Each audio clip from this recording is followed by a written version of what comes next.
So, good day everyone. We're on the chapter 2 of our lesson for ICC or Indigenous Creative Crafts for this elective 3 semester 2. So, the peopling of the Philippines was the first topic that we had for chapter 1.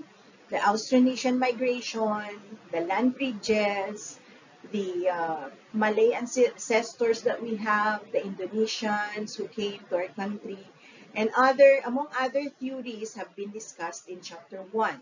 Now in chapter 2, we are going to talk about the existing indigenous peoples in the current times. So we have covered previously on chapter 1 even prehistoric theories on how the people of the Philippines have been, how the country of the Philippines have been populated. So our indigenous peoples of the Philippines are the different tribes that we have, the different ethno-linguistic tribes that we have. So indigenous peoples in the Philippines are a diverse group of people who have preserved their traditional culture and way of life. So, di ba, ang dami-dami na pong sumakop sa atin. And we have been, in a way, became more modern compared to these isolated people. So there are still like over 17 million indigenous peoples in the world. Some data gave me 14 million, others gave me 17. So they belong to almost 110 ethno-linguistic groups. Ano pag sinabi mong ethno-linguistic groups? They have their own different language, ethnic values, and traditions. So they are mostly concentrated in northern Luzon and Mindanao, but even in Visayas, we are also aware that there are also group of indigenous people. So they often face discrimination and they have limited access to social services. Even their economic and political opportunities are limited to them. Diba? Napag-usapan na rin natin yan na slightly doon sa chapter 1. And they are vulnerable to development aggression and land grabbing. So tulad po diba ng Native Americans, na-drive out din po sila nung dumating itong mga English. And they came to America and medyo na-drive them. Siguro there are very many, there are famous movies covering the stories of Indian territories being grabbed by the white people, di ba? So dito rin po sa atin, ganun din na nangyari. Due to the colonialism of the Philippines, from the Spaniards to the Americans to the Japanese, tulad na diniscuss ko sa chapter 1, ay nahalo po yung ating mga culture and tradition naghalo-halo. Pero these indigenous people, they maintain their own secluded way of life. And the Philippines, no, they have their own, they often rely on traditional ways of their living. So medyo, ayun, marami pa po tayong pag-uusapan tungkol po sa kanila. Isa-isahin natin ngayon. Okay, tulad ng sinabi ko po sa slide number 1, the Philippines is home to over 14 million indigenous peoples and some other data I gathered, 17 million. Okay, they belong to more than 100 distinct groups of unique languages and culture. And why do you think, no, bilang students of this elective 3 subject, why do you think it's important to learn about these indigenous cultures? Yan po ay isa sa mga pwede nyo pong sagutin doon po sa ating comment section. So, why do you think it's important to learn about indigenous cultures? Kung nyo na sabihin question number 1, sulat nyo na lang po yung tanong. Okay? Why do you think it's important? So, the education systems often overlook indigenous knowledge and perspectives. We have integrated indigenous knowledge nowadays. Tulad nito, you have your ICC subject. And it is integrated in our curriculum. So ito po ay to enrich your knowledge para magkaroon din po kayo ng background about indigenous people as well as crafts and culture. So how can schools better include indigenous perspectives in education? Maliban po nito na-integrate po sa inyong curriculum. What other ways can you think? Comment lang ha, comment lang. Don't copy the question. So what para sa inyo? How can you as a student better include indigenous perspectives in education? Hindi lang sa crafts ha, paano po ninyo ipapasok ang indigenous perspectives sa pag-aaral ninyo? Okay? The next one, we are going to talk about indigenous art forms which include weaving, pottery, music, etc. Marami pa po yan. These art forms often convey stories and cultural values. So what role do you think art plays in preserving the culture? Diba? So ang diba, sa music, diba, makikita mo, diba, parang bukid, leron-leron sinta. Ano pong mga kultura ang nagpapakita ng mga ganung mga awit, ng mga native folk songs natin. So, what do you think arts, di ba, ang tribal na mga design? So, like this clothes that I have, yan, tribal po yung design niya.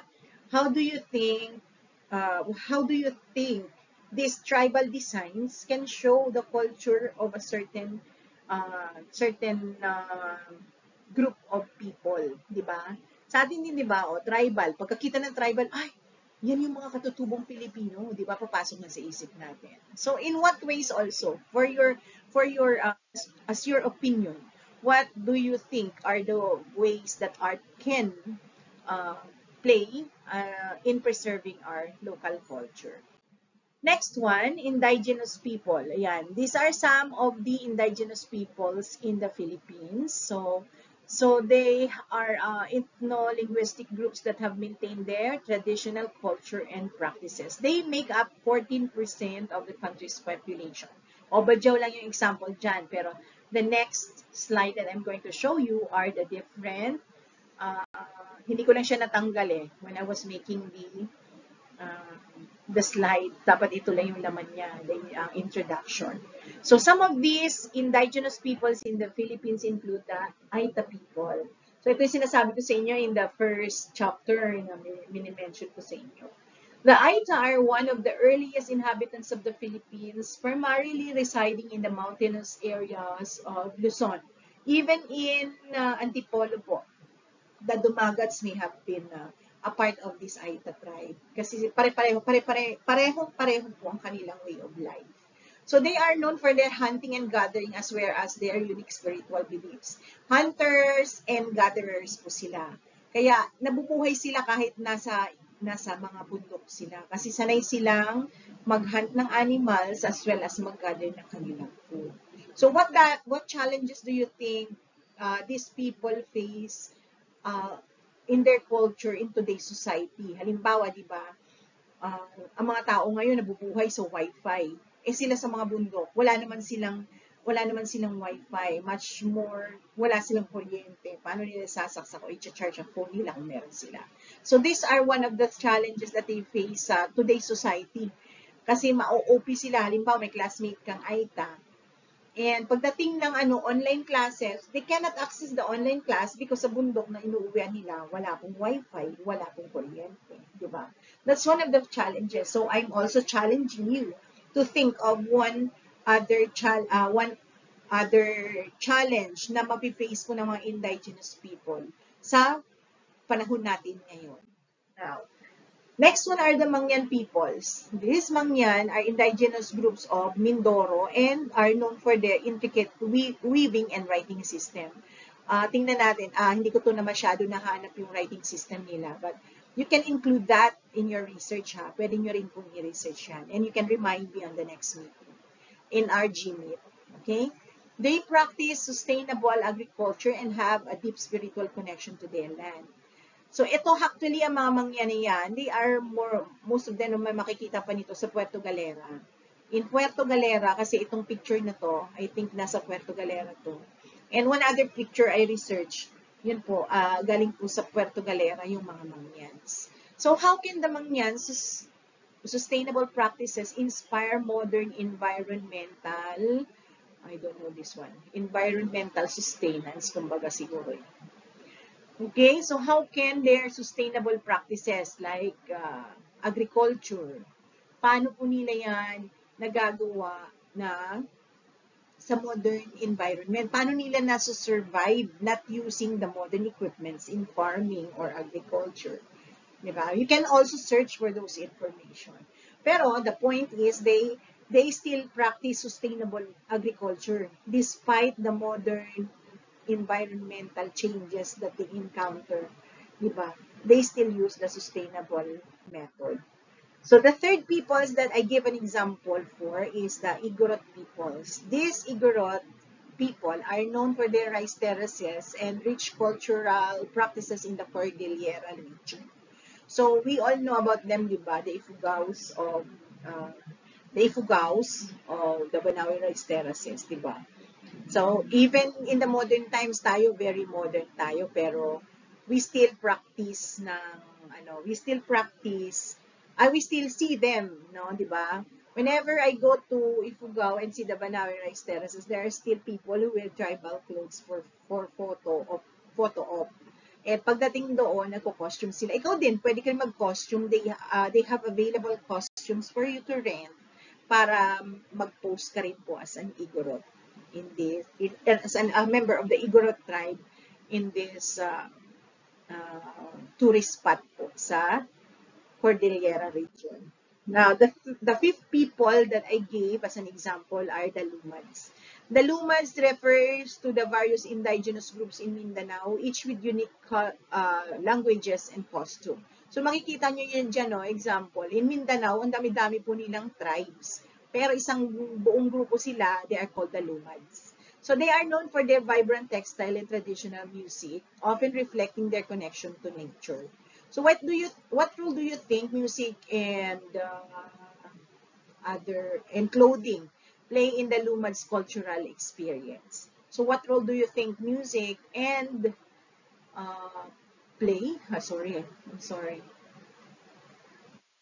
I don't know what that. Sige, sa music na lang tayo nandyan kasi yung ulo. Hindi ko rin makita. What role do you think music plays in the Lumads cultural experience? So you can also search that and share your information or insight in the comment section. Next slide is the Bajau tribe. So we are very familiar with them. Every Christmas, pag Bermans na, we see them. We see them here. And they are often called the Sea Gypsies. Diba?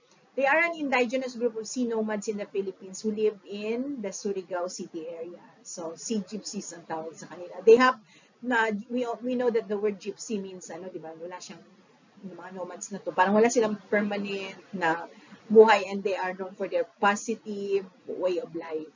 So they are skilled fishermen and divers who use sustainable fishing methods over 1,500 for over more than 1,500 years. So they have their own fishing, spear fishing, pantana fishing po ang tawag doon. They use only the spear. And they also dive for pearls, di ba? So they are very expert. I don't know kung sila yung mga kasama ng mga grupo na yung nagda-dive din. Kasi the first time I came to Manila in 1996, sa barko po namin, papunta ng port ng Manila yon. Marami din po nagda-dive for 5 peso, for 1 peso na mga kabataan. I don't know if they are part of the tribe or mga lokal lang talaga ng Manila. But if they dive for pearls, they also dive for, I think, for fun din, di ba?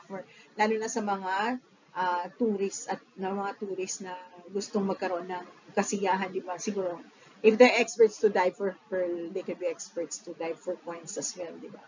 So, these Badjaus, I don't know kung yan nga yung mga na yan, pero ang tawag nga, di ba, sa mga sumasampa sa mga jeep natin na mamasko, mga Badjao. But some of them are legit kasi makikita mo talaga the way they dress that they are Badjaos. Meron naman yatang iba na nagpapanggap din na Badjao lang sila, di ba? And parang part na ng kanilang tradition na pumunta ng Manila. Dati hindi naman ganyan. I've been working and studying here in Manila for almost 25 years. Parang dito recent lang talaga in the last 10 years na nandito talaga sila to every year na. And then the DSWD have the project na pauuwiin sila, hahakutin, dadamputin sa gilid ng kalsada at hahakutin pabalik po ng Surigao. Or they have free free boat ride or ship, itong mga barko na nagdadala sa kanila pabalik sa Surigao. So kaya siguro nasasanay sila na ay, totally pauwi naman sila ng libre. Yan. They always come to the Metro Manila during the bare months. Pero I don't know if that's the same Bajau people. Pero alam naman natin, di ba? We hear from them, they are Bajaus. And also they speak a different language if you listen to them talk. So traditional practices. Indigenous peoples engage in unique practices such as traditional farming, hunting, and crafts. So these practices are often sustainable and environmentally friendly. Eh sa ngayon, di ba, if we want na-weave na mga damit, eh marami na rin factory na gumagawa niyan.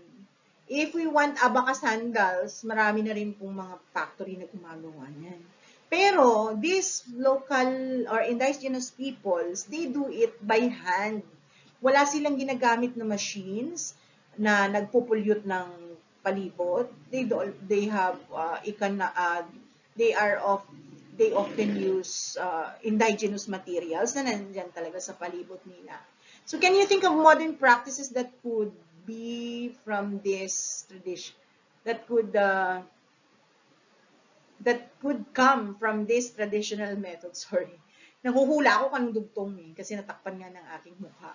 Can you think of modern practices that could come from these traditional methods? So, ano ba yung mga modern practices natin ngayon na nanggaling naman po sa mga traditional methods ng ating mga indigenous people? So, for example, sa hunting, dati nagagamit lang ng spears, ngayon nagagamit na ng baril, di ba? So, those are, pero it's still hunting, kaso yun nga lang, hindi na tayo traditional ang method natin. So, land rights and issues. Indigenous peoples often face challenges regarding land rights and resource exploitation.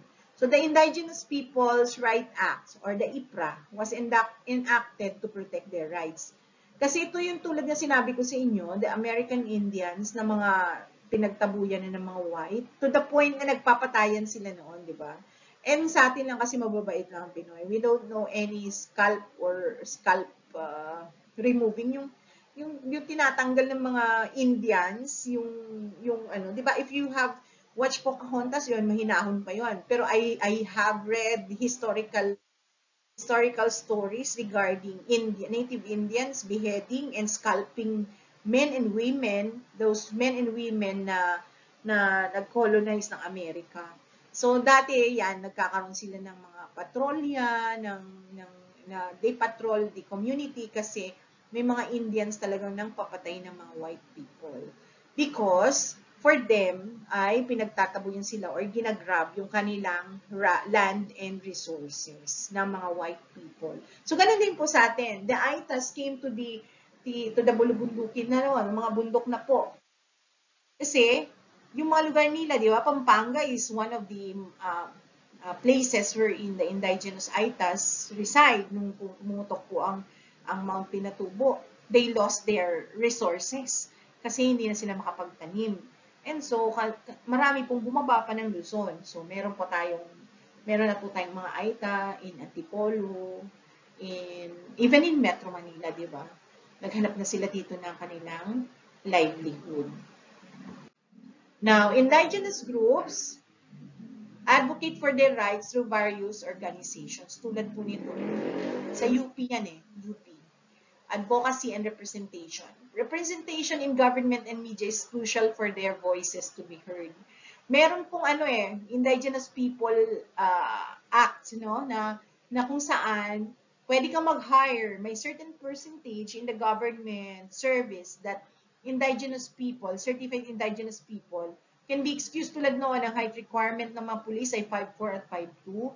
But if you are a member of the indigenous group, then you are allowed, you are excused sa height requirement.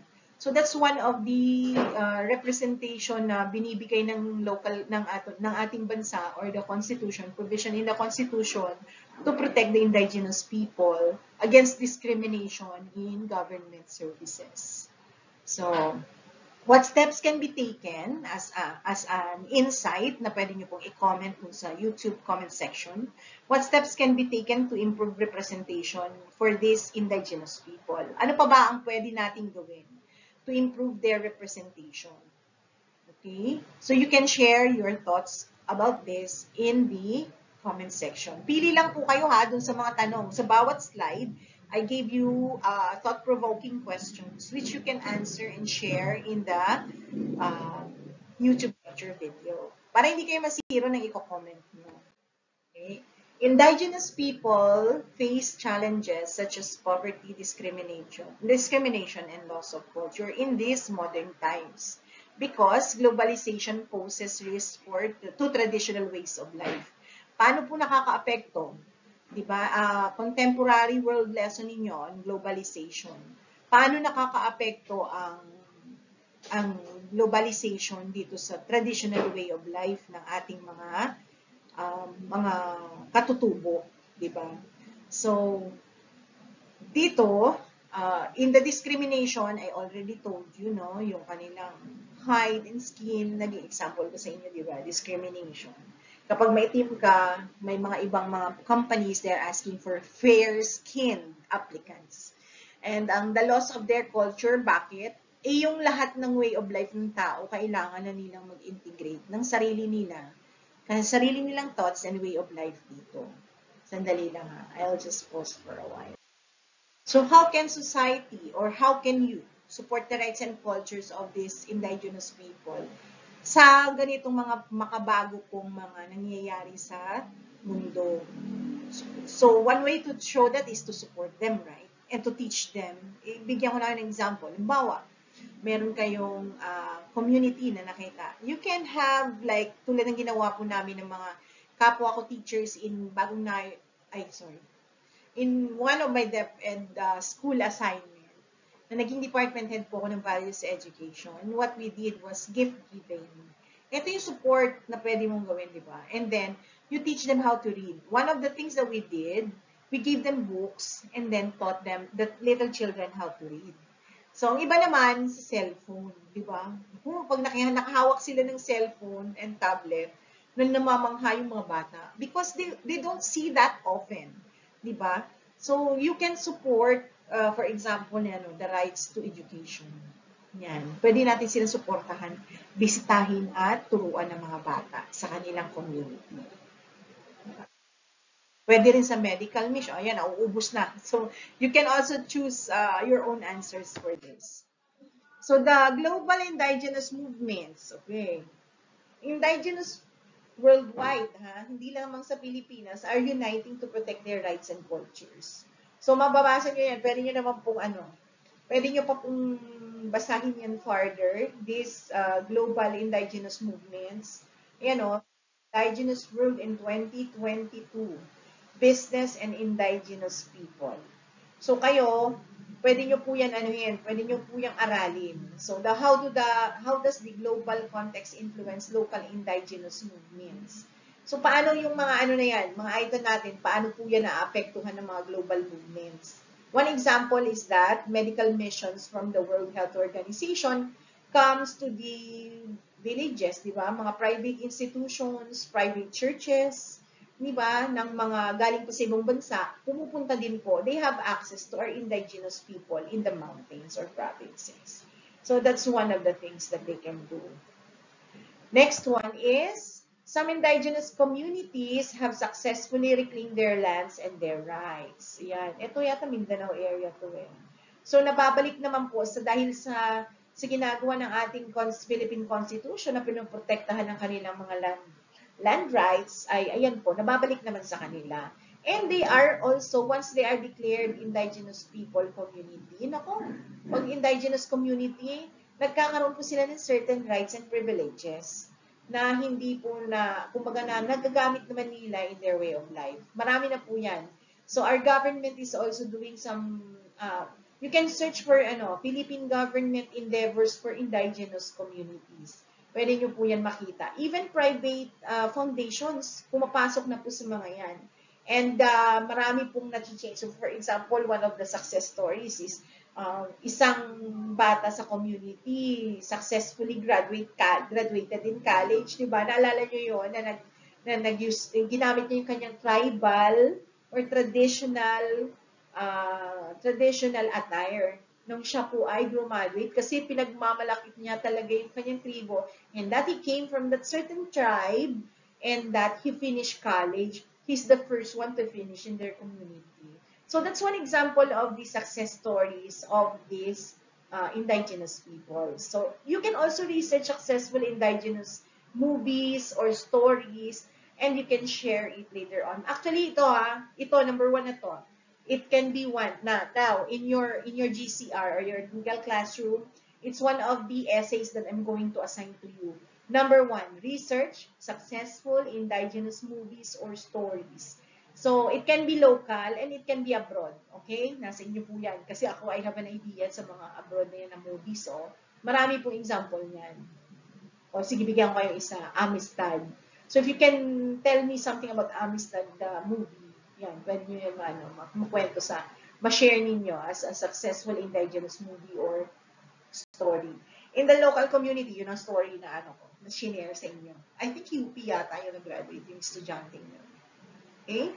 Upon reflection also, research number one, and then number two, reflection. So, dito yung ninyo reflect on what you've learned and how it can apply to your life in understanding indigenous peoples and its vitality for cultural appreciation and social justice. Paano ninyo i-reflect ninyo how you understand that that indigenous people is vital for cultural understanding them is vital for cultural appreciation and social justice. O social justice, di ba? Pantay-pantay na hustisya para sa lahat. So how can you appreciate your culture further, reflect on this, and include what actions you can take to support the indigenous rights and cultures. So dalawa po yun Part 1 is research about success stories of the indigenous community or stories or movies. And then number 2, reflect on what you have learned and how you can apply this in your life. And i-incorporate nyo itong dalawang to. Reflect on what you've learned and how it can apply it in your life. And also, choose nyo rin sa reflection na to. Pwede nyo sagutin number 2 and itong dalawang tanong na to sa isang paragraph lang. Okay, and what actions can you take to support indigenous rights? Your research about this successful story or movie, okay, 150 words, and this reflection also 150 words. You can answer both questions or just stay on one question for your reflection. Okay, next slide, introduction to indigenous crafts. Okay, since we've already talked about their backgrounds, their location, their ethnicity, let's focus on the specific part of their culture, which is the crafts, indigenous crafts. Indigenous crafts reflect the rich cultural heritage of various groups in the Philippines. And these crafts are often made using traditional techniques passed down through generations. Ano yung mga sikreto nila to create that certain craft? And why do you think indigenous crafts are important for cultural identity? You can answer that question in the comment section if you want. Ito naman po. Ito yung gusto mong sagutin. So ano bang importansya nitong crafts na to at nagpapakilala ng kanilang kultura?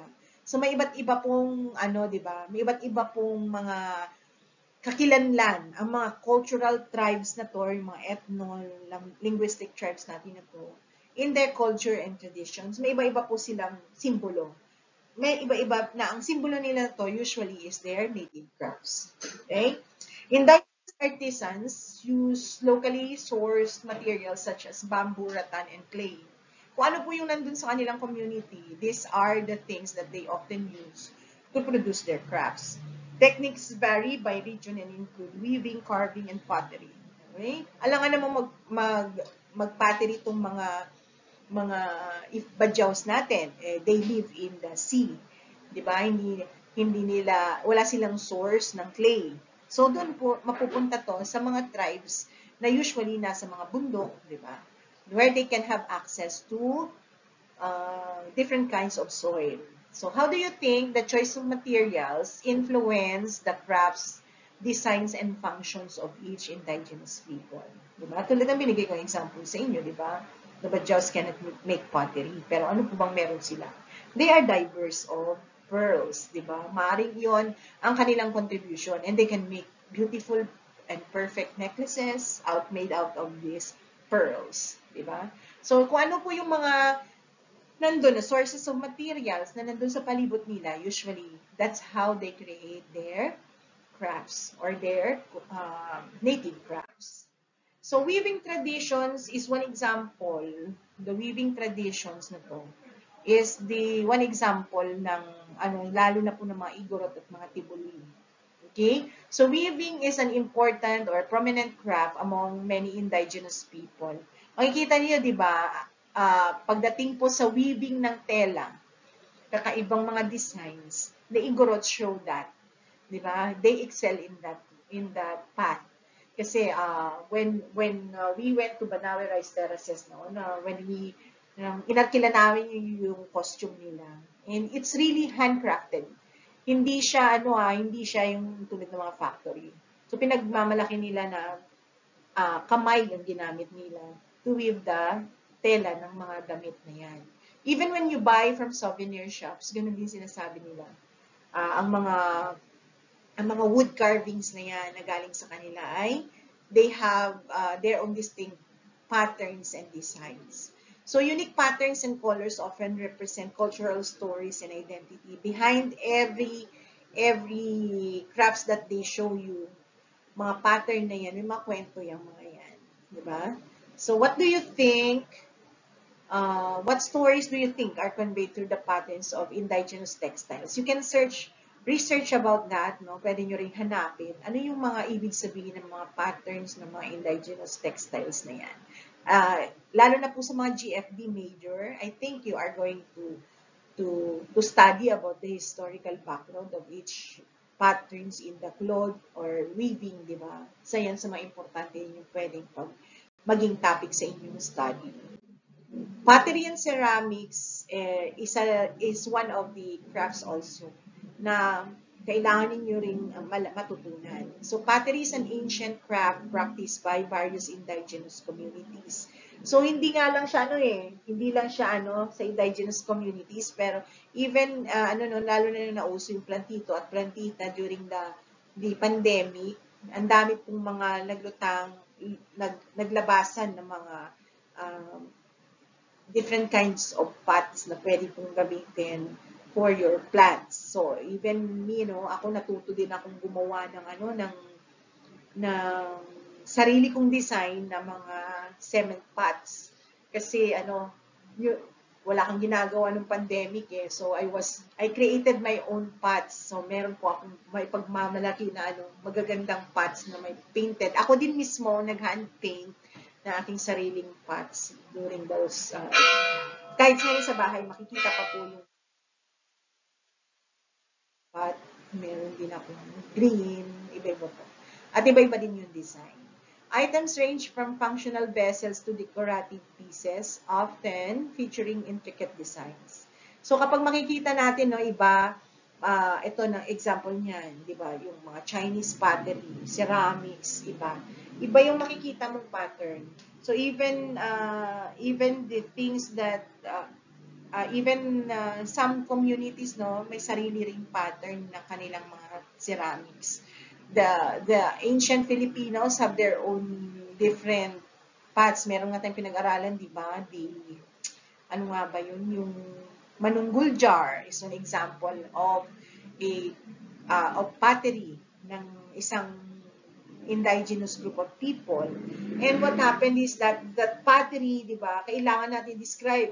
I've taught social studies in grade 7 at isa sa mga sa unang chapter po ng aming lesson is the manunggul jar. Ano bang ibig sabihin ng manunggul jar? And when you study a certain piece of ceramic or pottery, kailangan ng mga indigenous people or historical evidences, kailangan hanapan mo ng story behind that jar. Ano ba yung ibig sabihin? Ano yung mga simbolo na yan? So, these various indigenous crafts ay nagsisimbolize ng kultura ng mga Pilipino. So, yung mga designs nila, yan, mga decorative, pwede rin functional. Para saan po itong jar na ito na napakalaki?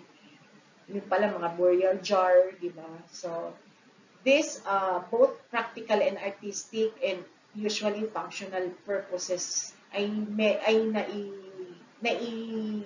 na ano are incorporated in that certain ceramic or pottery piece.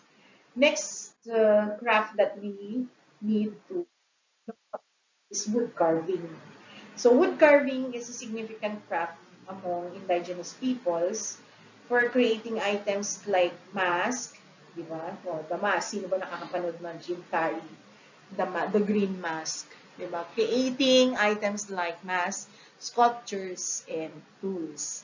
So dito po sa kabilang side yan, makikita nyo, parang yun sa manunggol jar, no, na top, yung itsura niya ng ano, before, that boat symbolizes the travel after uh, in the afterlife.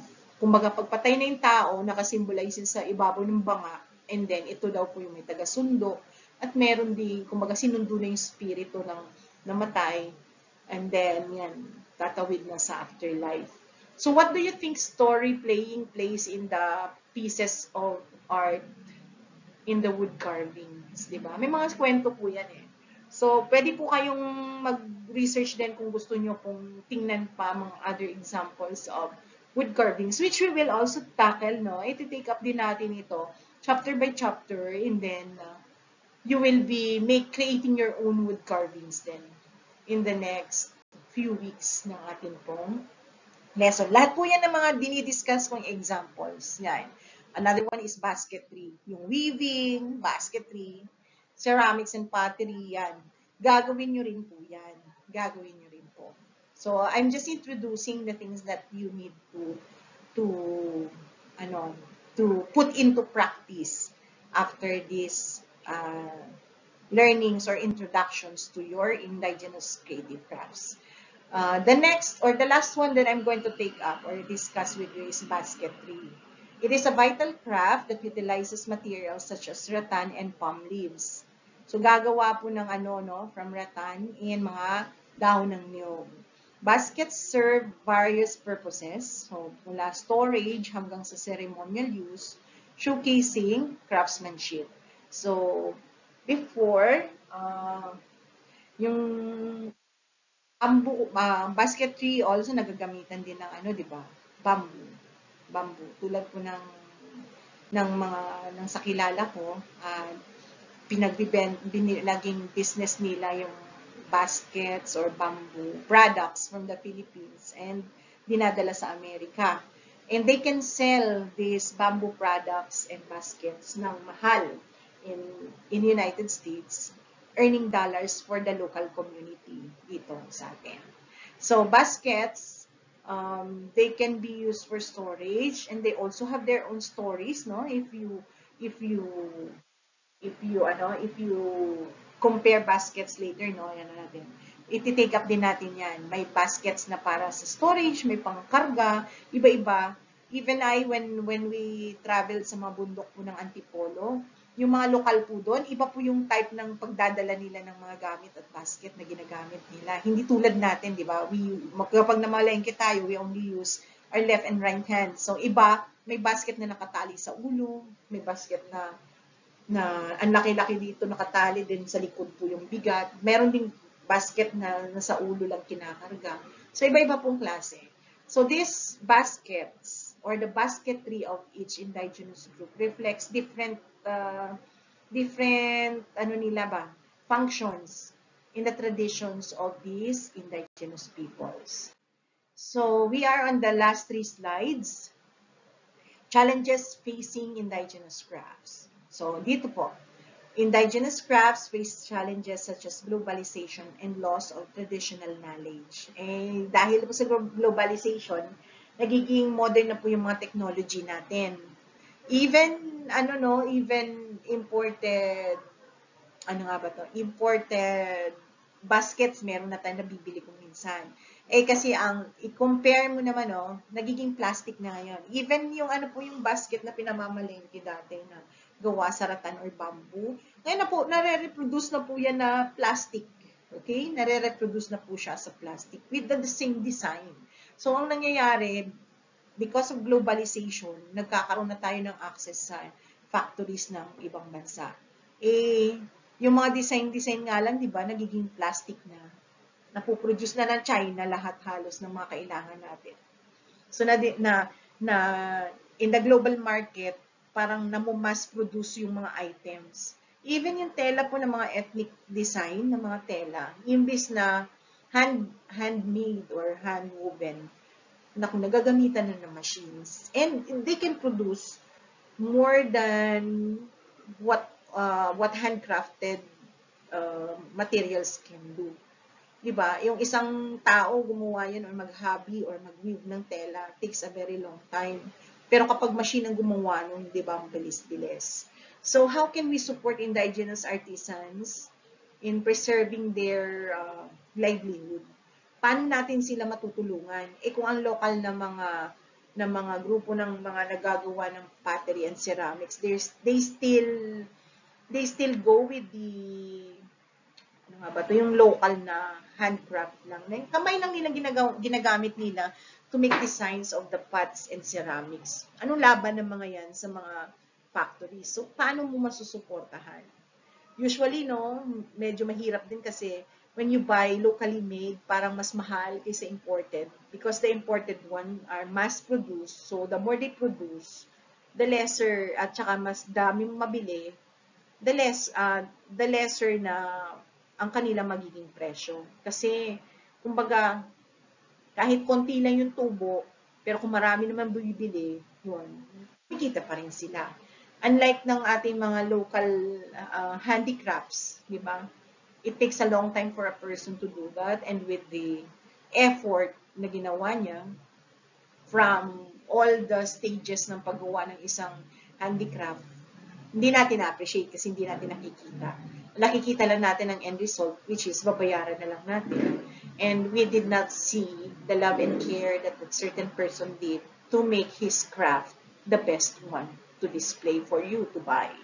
Diba? So, how do we support these indigenous artisans? And then, para patulungan natin sila sa kanilang livelihood.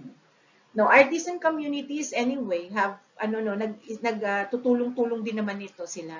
Nagiging community-based ang production. For example, in one of the ceramics businesses na nakita ko sa isang certain subdivision dito sa Antipolo, yung ceramics nila, parang ilang bahay yan ang nagtutulong-tulong in the community. Para sila po yung nag-hand paint, sila yung naglalagay ng glitters, yung mga ceramics na paper mache, yan. So they are providing economic opportunities for the locals or the local people. And many indigenous crafts are produced within community settings, fostering cultural and collaboration exchange. Collaboration and cultural exchange. So if the knowledge of a certain group of people, halimbawa yan, kasi ngayon sa modern times meron na silang mga samahan na nagtutulungan sa pag-produce na at in that way they are also helping the local community, lalo na yung mga wala pong mga trabaho, di ba? So they are also meron ding naggagawa ng mga walis, di ba? One certain community gagawa ng walis, one certain community sila yung nagpapatubo ng mga kailangan, mga nyog, di ba? And then yung mga nyog na yon, yung mga tingting yan, gagawin doon para ipapasa naman sa tagagawa ng walis. So meron na po silang collaboration ngayon, yung mga indigenous groups natin. And we also have foundations, tulad nito, My City, My SM, My Crafts. So this one is a celebration of traditional arts and modern Philippine design. Kumbaga, ini-sponsoran ni SM yata to. One of the big malls here in the Philippines. No, meron nga silang World Trade Center na nag-showcase usually, no? Nag-showcase of this local, may mga exhibitions, may mga fairs, may mga educational programs to support the indigenous craft. So these local artisans help sustain cultural heritage and economic development. In what way? Di ba pinapromote nila yan? So economically speaking, kapag may nagusto dun sa fair or sa exhibition, order ako nito for my wedding or order ako nito for my special occasion. So pag nakikita nilang maganda yung mga native crafts, doon sila umorder. And SM is one of, SM Foundation is one of the supporters ng ganitong mga gawain. But you, in your community, what actions can you take to promote and support indigenous crafts in your community? Ano bang ginagawa mo para masuportahan naman itong local crafts or local handicrafts in your community? So with that question, that would be the last question that I am sharing with you, and you can share your insights in the YouTube comment section below. And you can also share that during your recitation. Yung mga tanong na yan, na mga tinanong sa inyo, be sure to reflect on them. Kasi isa yun sa mga magiging points po ninyo na pwede ko pong itanong sa inyo during our live G-Meet or the synchronous meeting before your quiz for the next, before your quiz of this topic. So be sure to review the questions and research on them, and it might be one of the questions that I might ask you during our graded recitation. So thank you so much for bearing with me on this 46-minute lecture video. I hope you have taken down your notes and also listed your questions. And be prepared for your graded recitation in the GMAT next week. So before our next topic, we will have a short quiz as well. So thank you so much for your time, and review your notes, and have a good day, everyone. Thank you.